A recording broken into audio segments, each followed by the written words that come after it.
Fable 3, I play Sabine. I am Sabine, elder of the Dweller tribe. This is my first experience voicing a video game. So what drew me to it was the team, how committed they are, how well organized everything is, and how beautiful the game is.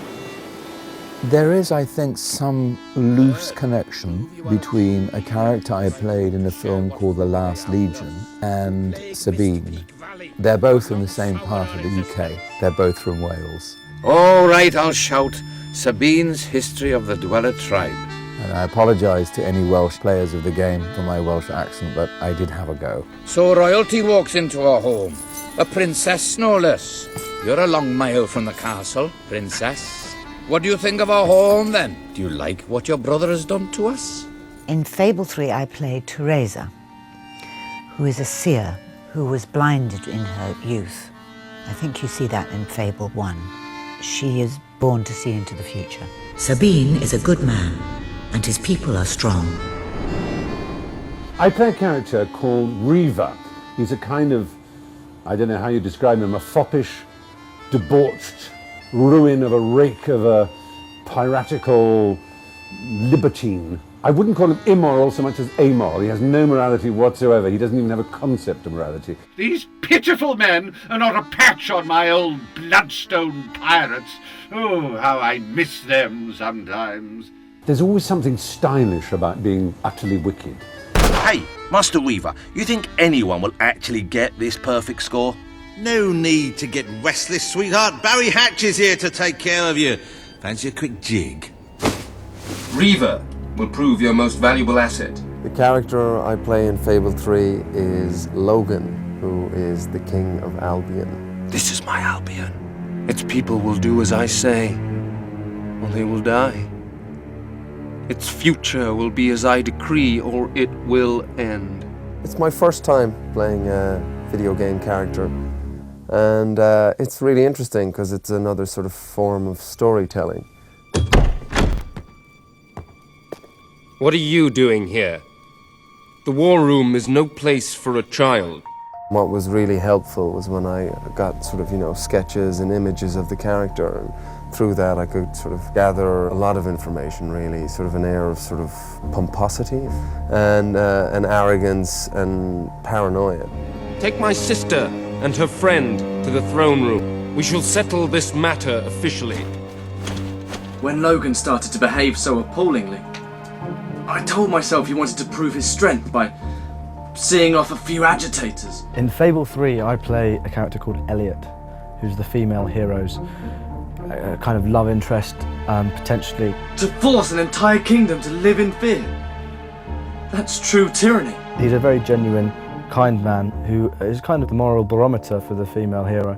Not a great fighter, pretty useless, and gets in a lot of trouble. All hail the Queen of Albion! I play a character called Sir Walter Beck, who's the kind of typical right-hand man of the monarch. Oh, balls to you all. He's loyal, he's honest, he's a hard fighter. Ha-ha! You only went and broke it. Look at that. Am I a great teacher or what? He's everything that a king would want, just here. Blocked! Stick that up Logan's pipe and smoke it.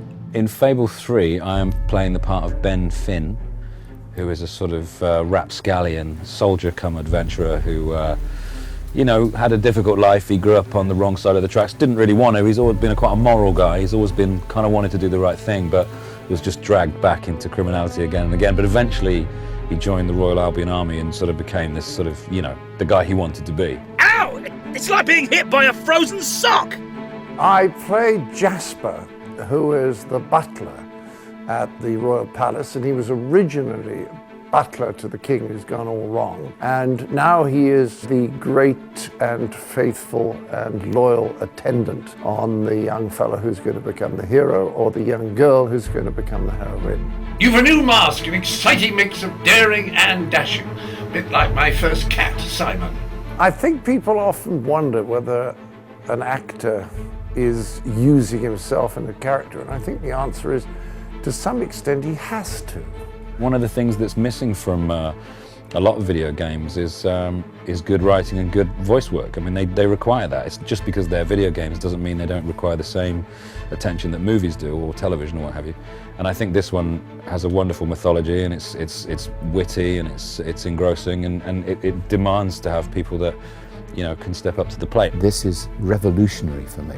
It has to become part of the actor's vocabulary. We have to join in or perish. Okay, you're ready? The video's ready? Are you ready? A wolf has been hit!